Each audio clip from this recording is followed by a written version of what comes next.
mendoj që është mirë me punu me ndershmëri, me përgjegjësi, me etik, e jo me bos skandale me rezerva shtetënore e të vazhdueshme me energji elektrike. Nuk e di pse pyetëm ka shumë kjo farë teme, kjo farë çështje, por realiteti është se qytetarët e Republikës së Kosovës secilin muaj e paguajnë energjinë elektrike më shtrejt se sa muajt e vitet paraproke.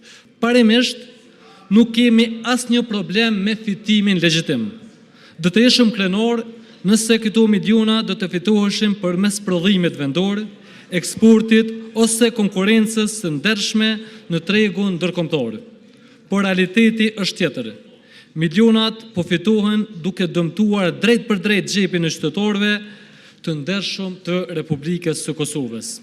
Që nga viti 2020 të këndej, çmimi i energjisë elektrike ka pasur rritje të njëpasnjëshme.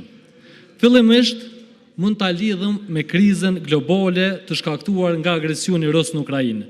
Dhe në atë fazë fillestare të qeverisë së këtij pushteti, mund të arsitonim ose mund të tregonim mirëkuptim. Por sot, pas disa vitesh, pyetja qëndron: çfarë mosash konkrete ka ndërmarrë kjo qeveri për ta mbrojtur qytetarët dhe për ta ulur varësinë nga importi? Dikur thuhej se po flajmë mbi thëngjell, por pikërisht atëherë energjia ishte ndër më të lirat në rajon. Për ironi, vetë kryeministri pastaj deklarante se energjia ishte aq e lirë sa qytetarët as nuk e dinin sa po paguanin.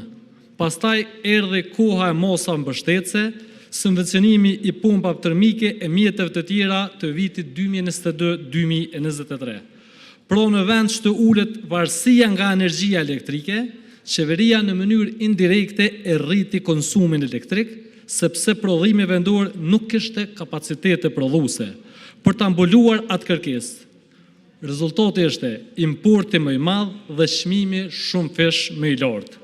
Matematika thjesht, rreth e konsumin, rreth e importin, rreth e çmimin, borra bie mbi qytetarët dhe fitimi mbi kompani fiktive e të njohura për lidhjet e tyre me pushtetin. Kjo ngjon me një farë skeme të përgatitur kogja mirë. Skandalet në sektorin e energjisë janë bo sistematike e të zakonshme. Për ilustrim, po e përmeni kompani Noa Energy Trade, e cila me vetëm 2 punonjës qarkullon miliona euro. Gjithashtu edhe eksponent të tjerë për lidhjet të tyra mirë të njohura me pushtetin, edhe në tregtimin me energji, edhe në kompaninë KEK, janë bërë pjesë e skandaleve më të mëdha që nga pas lufta. Si rezultat i gjithë kësaj, familjet me të ardhura të ulta, pensionistët dhe bizneset e vogla po ballafaqohen me fatura që nuk janë thjesht të larta, ato janë të papërballueshme. Bizneset e mëdha po largohen nga Kosova drejt vendeve të rajonit, ndërsa për investime të huaja e të drejtë për drejta as nuk bëhet fjalë. Si përfaqësuesi i popullit, i bëj thirrje qeverisë së Kosovës dhe zyrës së rregullatorit për energji të ndërmarrën mosat e menjëhershme dhe efektive për uljen reale të tarifave të energjisë elektrike për konsumatorët shtëpiak, bizneset e vogla dhe të mesme. Të kryhet një auditim i pavarur i matësve të energjisë me kompenzim të plot për të gjithë qytetarët e dëmtuar nga matjet e pasakta paraproke dhe jo transparente.